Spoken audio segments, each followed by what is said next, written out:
Hello everyone, I'm Tatiana Zalan. I'm a moderator here on the panel on VC investments in blockchain.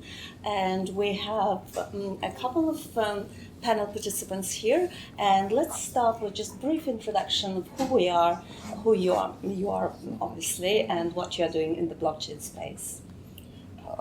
Should I go first? Okay, Yes, please.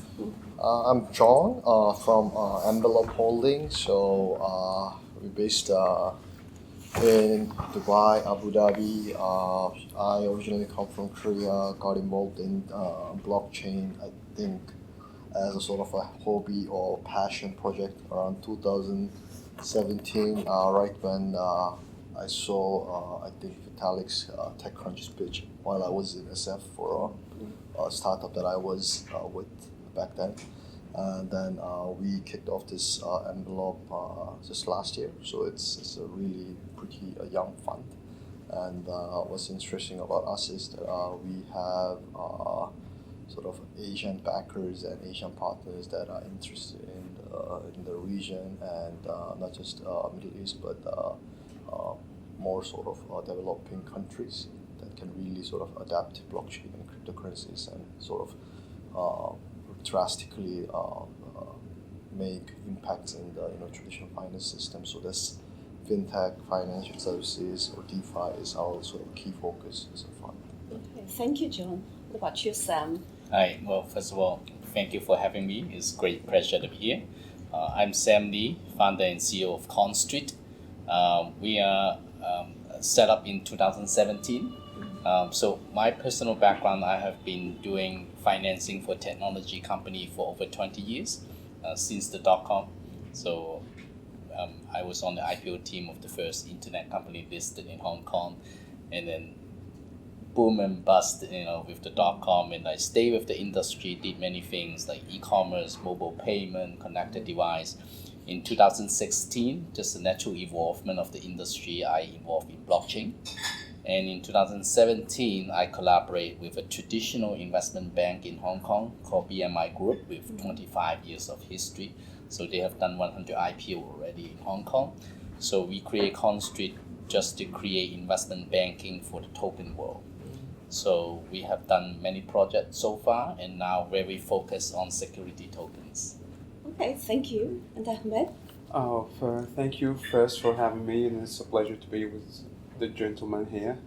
I'm Ahmed Rufai. I'm the CEO of GPI, Global Partners Investments. We are a UK investment firm, more into the direct investment ventures.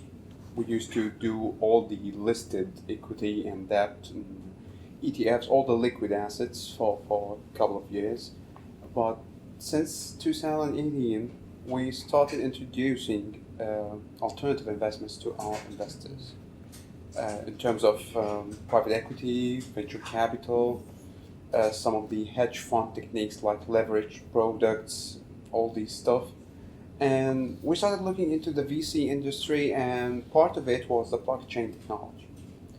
We were so skeptical at the beginning because, it's new. My background is computer engineering. And then I tapped into asset management and finance, investment, trading, all these stuff, and business administration as well. So I hold both kind of qualifications and degrees, both sides of the coin.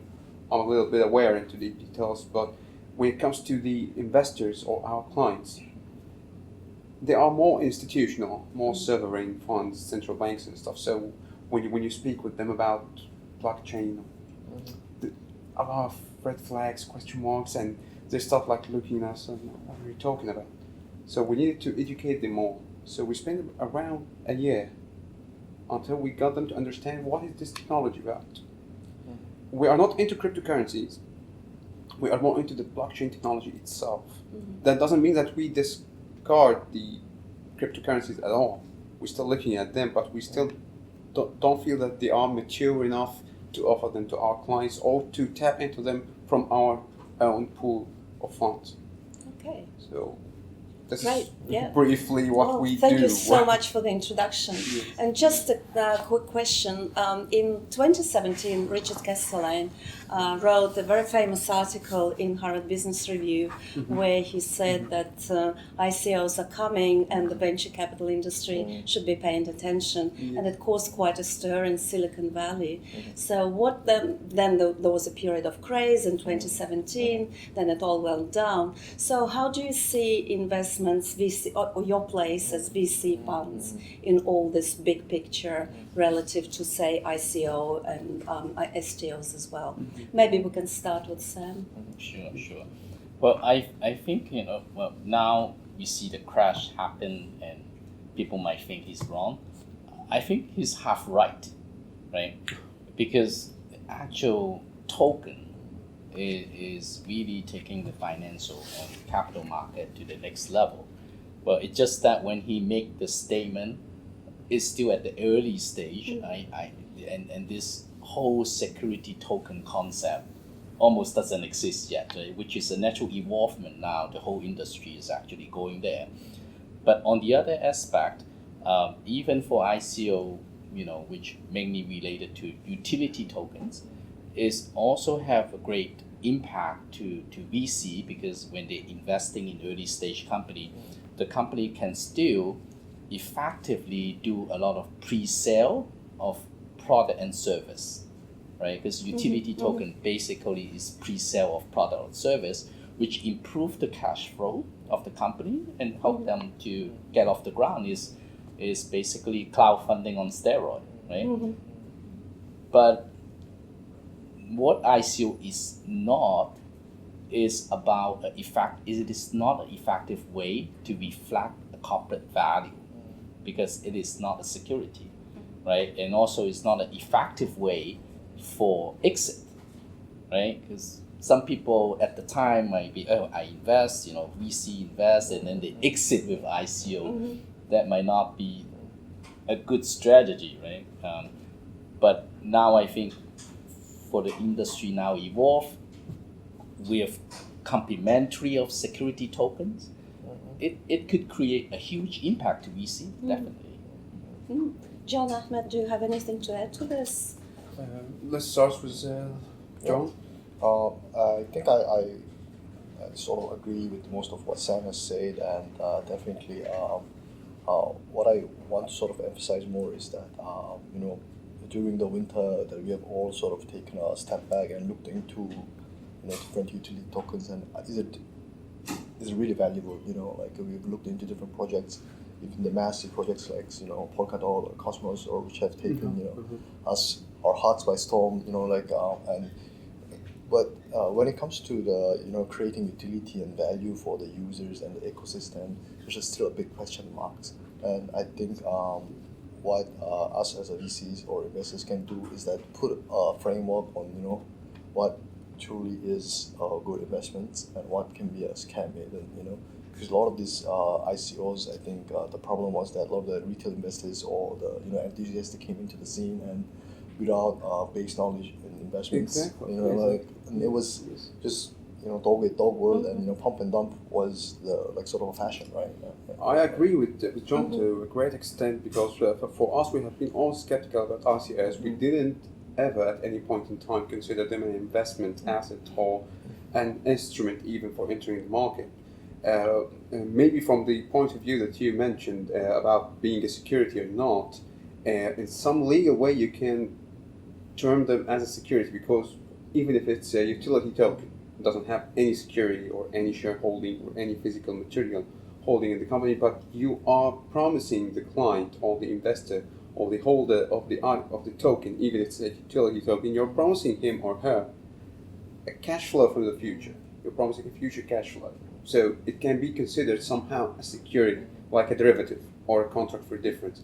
Maybe I had this discussion before with Prem on one of the recorded videos about fundraising and stuff. So we were discussing the different instruments about raising funds and how projects can gain access to funds. But ICOs, we until now we don't see that, even STOs as well, we don't see them as a viable, good way of raising funds or for investors or investment vehicles to enter the market.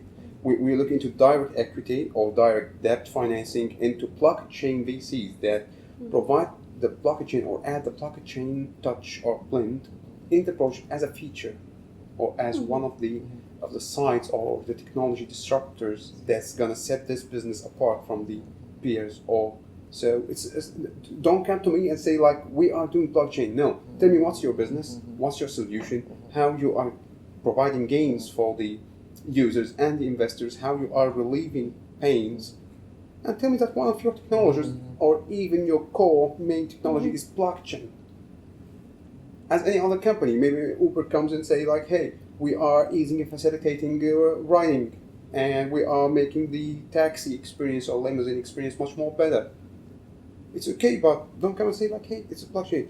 Everybody's just misusing and abusing the term. I can see. You know, it's more of DLT. Like, let's name it what it is: distributed ledger technology, which is something hashing and database and stuff. It's nothing new. So, but the commercial, I like the idea. Yeah. That whoever who just coined blockchain and threw it into the market, he's a brilliant guy or a brilliant lady, whoever he is, and it went viral. I truly respect that, but we got harmed, and even the investors as well got more harmed than us by not understanding exactly what it's about. To promise something that it would take you to the moon and back, and it's a solution to everything, and this is the final destination. No, there is no final destination. We will keep walking and running on the road, and the goal is to remain on the right road, but there is no end. Okay. I So think it's there's a very still- technology sphere. I can see, yeah. I think there's still a lot of confusion between ICO and STO. I often hear people compare the two, but we shouldn't, right? You don't compare your Apple stock To with orange, a Starbucks coupon. They're just two different things, right? ICO utility token can help a company with cash flow by pre-selling product and service, right? Which they don't have. It's just like crowdfunding, right? People sell 100 coffee machine and get the money to build it, right? That's a good concept for startup company. But I think STO, but on the other hand, I think it could be very meaningful in ICOs investment vehicles vehicles because as well. the difference you're talking about, I think we should look as well. Maybe because I come from the buy side, from the financial side, so I'm more concerned into how we're gonna structure this or fix it. How it's gonna serve my portfolio. But absolutely, STO is structural finance, okay? Yes, but ICO used to bypass all the hassles, all the tedious, the time-consuming process of traditional VC investing, like going through all the. Okay, but it eliminates a lot of the rights. It eliminates a lot of the security, like securing the rights and the investments of the investors and securing the project itself. So ICO was meant to bypass all these different things to get you instant financing, but this is an ideal world that doesn't exist. As the soonest you put it on friction with the street, with the market, it crashes. Well, STOs raises that was supposed to solve this thing by providing security token offering, so there is an equity underlying, you're holding something. But this brings again the hassle of regulations. ICOs were meant to eliminate regulations, but when we tried to solve the problems with ICOs and went to STOs, we've seen ourselves going back again to where we started, with hassling with all the regulations again. Because when you offer it as an STO, which jurisdiction? Do we have regulations or not? You're calling, so it's just a dilemma. You know, so it's, you have to sacrifice one to get the other. Yeah. Let's move probably a little bit on to a different question. You all come from different places. So what's the scene, the VC investment scene in blockchain and cryptocurrencies in your respective markets? Very briefly, please. I think I can talk about UAE and Korea.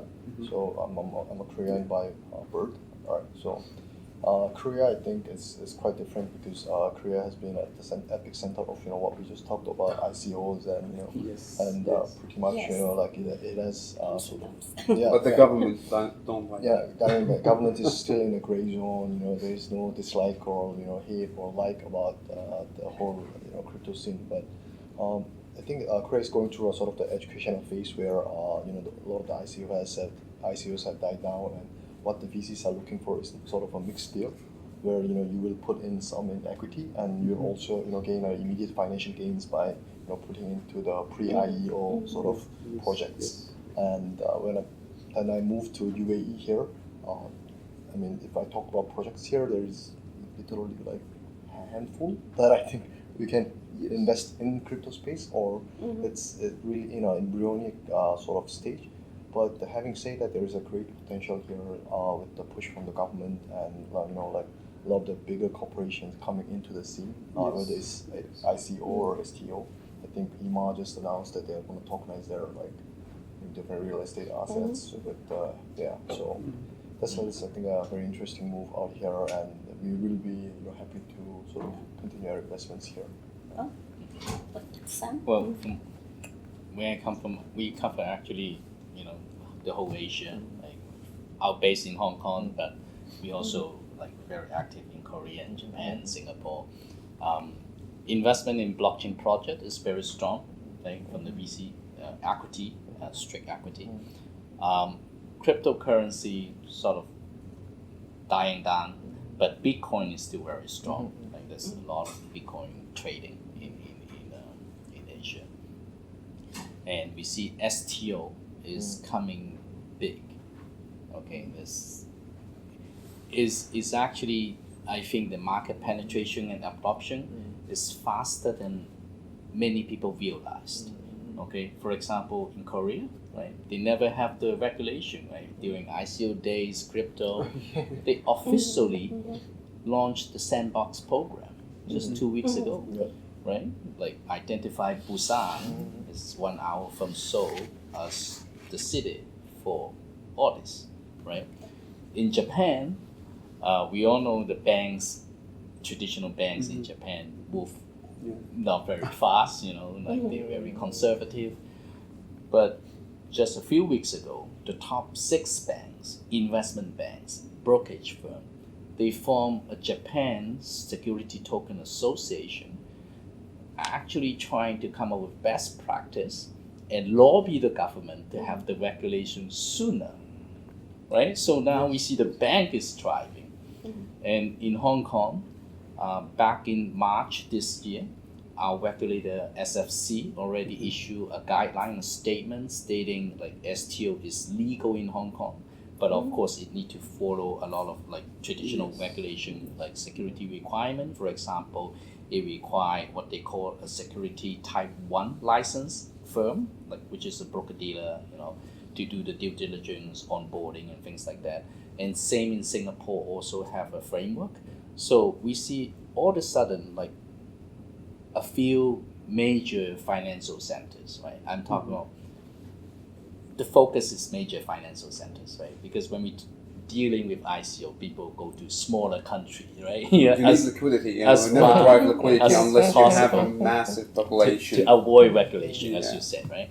But for STO, it's all about liquidity. So major financial center, they all moving in parallel, right? So I think maybe by Q1, Q2 next year, we'll see very interesting development in the market. We hope to. Every year we hear, by next year, we were gonna hear about regulations and stuff, and next year comes and they say, hey guys, next year, and okay, so there's no problem with moving in slowly. We don't have problem with that. We don't require it to be fast like this, because fast things come up with problems, with mistakes, with a lot of sacrificing, with a lot of victims being crushed in the middle. In response to your question directly and precisely when it comes to VC funds and VC investors, let's talk, for example, about Silicon Valley. We have been in touch with some of the funds in Silicon Valley who were fundraising to inject in some projects, and others who have money that they need to deploy. Others come from Asia and Japan, from the far Asian center. That Japan is trying to break through into this mechanisms of crypto blockchain or decentralized finance, but they are trying to centralize it somehow.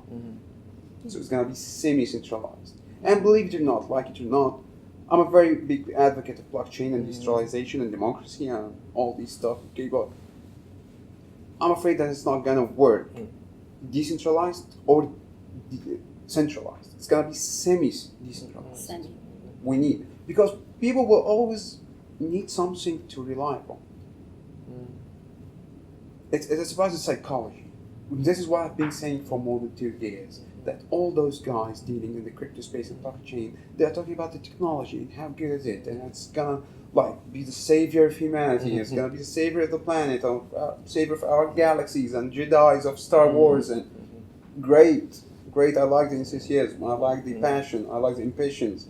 But people always need something to refer to or rely upon. People don't like to take the responsibility. They always like someone to be accountable. Right. Responsible for the things. That's why VC funds right now, and recent Harvard, for example, like recently, they have been discussing and talking about crypto investments, and now they are looking into the field. Maybe this is a good news for a lot of projects. And recent Harvard is just looking like a 10B fund, And even in Asia as well, you'll find Sequoia there. Yeah. And they are searching all over the place because the VC model. Some people say that it's broken. I don't believe in that.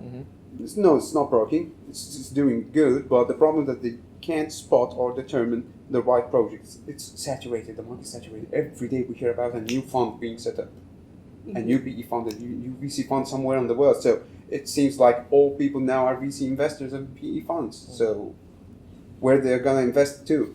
In each other? Yeah. So we need to structure it well. It's not gonna work this way, guys. I have a very quick question about probably what kind of advice can you give to entrepreneurs in the blockchain space, because you're investors, maybe some mistakes that they're making all the time that they would like to, or you would like them to avoid from. So very quickly, probably, do we start with you, Jen? Yeah, I think, we are a startup ourselves, like how we function, and we build companies. So I think one thing that we wanted to focus on from the very beginning is that we need to have a business model that can actually create a revenue. So a lot of these projects that come to us are saying that they have like this grandiose vision that they're going to achieve in the next like 5 to 10 years, change the world. like quasi-matrix sort of world we created, but. Mate, like if you're going to create that world, who's going to make money and who's going to raise the cows, to milk it, it's, you have to answer those hard questions. And I think, whether you're doing like blockchain or crypto or any other business, come up with a clear business model, clear revenue model, clear road to market. That's just simply the basics. The basics of VC investing, yeah. Well, are you any different, Sam? No, I totally agree. And just adding to that, I think is many entrepreneurs, they get so excited by the vision and the product they try to build. It is not about the product. It's about the problem they're trying to solve. Right? It starts with the problem, not the product. And that's how you create value. And only if they can create value in solving problem, people are willing to pay. Yeah. It's that simple. I'm not gonna repeat what they say. I'm gonna try to add something or talk from a different perspective as an investor. Projects, when they come from the blockchain industry, they are so fond with their idea, they fall in love with their business model, and they don't want to change it or have any discussion about it. So please, for projects, when they come to investors, you need to have a business plan, a well-articulated one, and you need to have a very good scenario analysis of your financial model. I need to see different scenarios, not just one, not just what you believe in. What you believe in, maybe the market doesn't believe in it. It's not about the best, it's about the most suitable. So they need to understand this. So please come with a well-articulated, well-drafted business plan. A lot of those projects, they just speak about the technology. And they are so sophisticated in the technology, but they are, I'm sorry to say this, but most of them are so ignorant about finance, economy, investor behavior, market sentiment. You need to incorporate all of this. It's about behavioral finance, guys. It's not about how the tech is so fancy and stuff. Yeah. And that's what should be a brief. But please have a business plan, because most of them they say, old school legacy systems. I need them. You need my money, I need those. Yeah, I need a solid business plan. Yeah. Straightforward. Yeah, and on this note, that's all we've got time for today. Thank you so much for your participation. Thank you. It's been a pleasure.